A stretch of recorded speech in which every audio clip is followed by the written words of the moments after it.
If you were to spread some jam on a piece of bread and then accidentally drop it, Murphy's law dictates that it would fall, annoyingly, on the side coated with jam.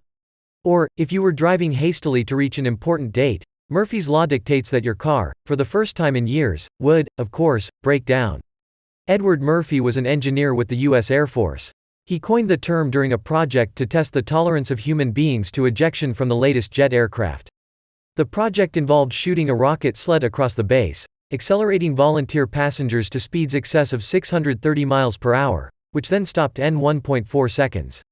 For one of the experiments, 16 sensors had to be glued to the volunteer's body. There were 2 ways these could be attached and, of course, each tended to get stuck on the wrong way around. Moreover, the project manager kept a list of laws that deemed vital to the success of future experiments.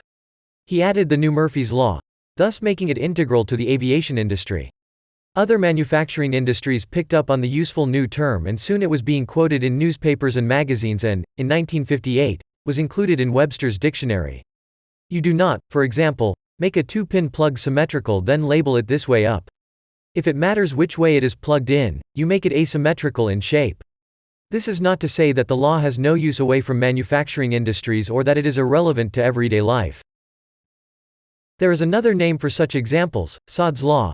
This title is derived from the fact that if something catastrophic is likely to go wrong, it will go wrong for the poor soul who needs it least. There are countless other examples, among them, Lotto Law, in which you have been laying the same numbers since draw number 1. You fancy a change, and then your original numbers are drawn. Plus, Tot's Law, which states that if you need to carry a child, he or she will want to walk. It follows that if you need a child to walk, he or she will want to be carried. But despite this long pedigree, there is no scientific evidence to support Murphy's Law itself, it's all down to perception. The alarm clock that failed to go off when you needed it most has probably been ultra-reliable for many years. That fact is that you only register the occasions that cause problems and not the dozens of times your day starts smoothly.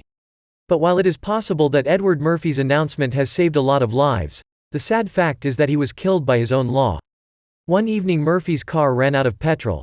He hitchhiked to a petrol station, correctly facing the oncoming traffic, but was struck from behind by a British tourist who was driving on the wrong side of the road.